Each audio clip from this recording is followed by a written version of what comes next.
Hindi natin ikakaila na maraming manonood ang sumusuporta, nagmamahal, at patuloy na sumusubaybay kay Carla. Dahil sino ba naman ang hindi mapapahanga sa kanya, mabait, magalang, matulungin, at marespeto na tao.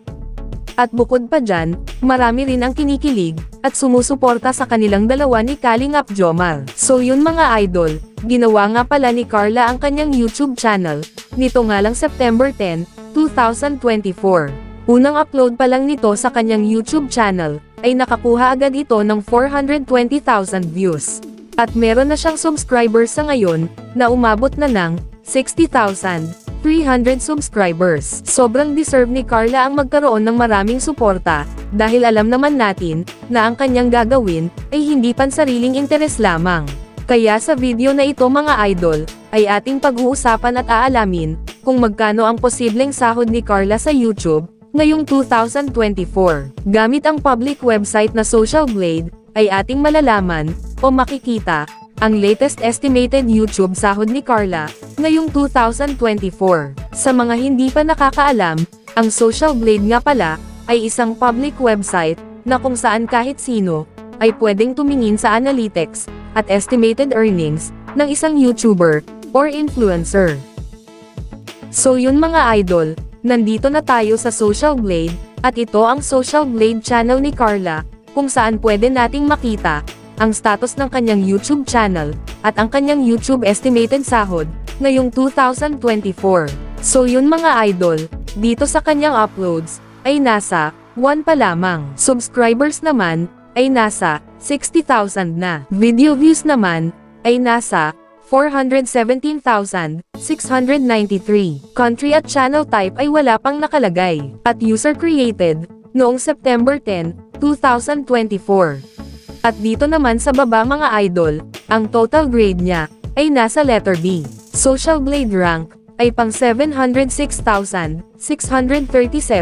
Subscriber rank, ay pang 3,355. Video views rank, ay pang 4,430,831. At dito naman sa country rank, at channel type rank, ay wala pang nakalagay. So yun mga idol, dito naman sa subscribers ni Carla, for the last 30 days, ay merong pumasok na 59,000 subscribers. At dito naman sa video views ni Carla, noong last 30 days, ay merong pumasok na 417,693. So yun mga idol, dito naman tayo sa YouTube stats summary ni Carla, noong October 3, 2024. Makikita natin dito, ang pumasok na subscribers, pumasok na video views, at ang kanyang estimated earnings, sa bawat araw. Pero mga idol, ang titingnan natin dito, ay ang daily average, at weekly average. At disclaimer lang mga idol, ang impormasyon na ibinabahagi ko sa inyo, ay isang estimated earnings lamang. Dahil ang website na ito, ay nagbabase lamang sa views, ng bawat video. So yun mga idol, umpisahan natin dito, sa daily average. Dito sa subscribers ni Carla, sa loob ng isang araw, ay merong pumasok, na 1,990 subscribers. At sa video views naman ni Carla, sa loob ng isang araw, ay merong pumasok, na 13,924. At dito naman, sa estimated earnings ni Carla, sa loob ng isang araw, simula dito sa lowest ay merong pumasok, na $3 hanggang sa highest na umabot ng $56.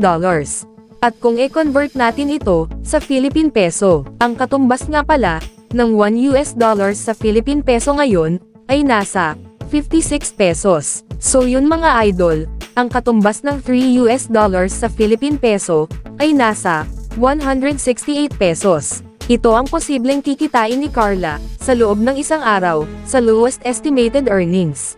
At ang katumbas naman, ng $56 sa Philippine Peso, ay nasa 3,136 pesos. Ito naman ang posibleng kikitain ni Carla, sa loob ng isang araw, sa highest estimated earnings. Bago natin ipagpatuloy ang video na ito, ay please naman po mga idol, paki-click naman ng like, bilang suporta, sa video na ito. Maraming salamat po mga idol. So yun mga idol, dito naman tayo sa weekly average. Dito sa subscribers ni Carla, sa loob ng isang linggo, ay merong pumasok na 13,900 subscribers. At dito sa video views ni Carla, sa loob ng isang linggo, ay merong pumasok na 97,468. At dito naman, sa estimated earnings ni Carla, sa loob ng isang linggo, ay merong pumasok na $24 hanggang sa highest na umabot ng $390. At kung i-convert natin ito sa Philippine Peso, ang katumbas ng $24 sa Philippine Peso ay nasa 1,344 pesos.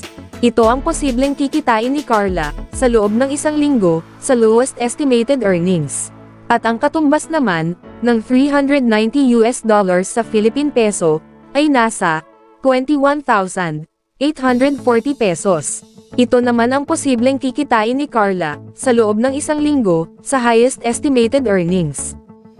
So yun mga idol, dito naman tayo sa monthly estimated earnings at yearly estimated earnings. At uulitin ko lang mga idol, ang impormasyon na ibinabahagi ko sa inyo ay isang estimated earnings lamang, dahil ang website na ito ay nagbabase lamang sa views ng bawat video. So yun mga idol, simulan natin dito sa monthly estimated earnings. Simula dito sa lowest ay merong pumasok na $104 hanggang sa highest na umabot ng $1,700. At kung i-convert natin ito sa Philippine Peso, ang katumbas ng $104 sa Philippine Peso ay nasa 5,824 pesos. Ito ang posibleng kikitain ni Carla sa loob ng isang buwan sa lowest estimated earnings. At ang katumbas naman ng $1,700 sa Philippine Peso ay nasa 95,200 pesos. Ito naman ang posibleng kikitain ni Carla sa loob ng isang buwan sa highest estimated earnings. So yun mga idol, dito naman tayo sa yearly estimated earnings. Simula dito sa lowest ay merong pumasok na $1,300 hanggang sa highest na umabot ng $20,000. At kung i-convert natin ito sa Philippine Peso, ang katumbas ng $1,300 sa Philippine Peso ay nasa 72,800 pesos. Ito ang posibleng total na kinita ni Carla sa loob ng isang taon sa lowest estimated earnings. At ang katumbas naman ng $20,000 sa Philippine Peso ay nasa 1,120,000 pesos. Ito naman ang posibleng total na kinita ni Carla sa loob ng isang taon sa highest estimated earnings. Ngunit sinasabi ko na sa inyo mga idol, ang impormasyon na inyong napapanood ay isang estimated earnings lamang.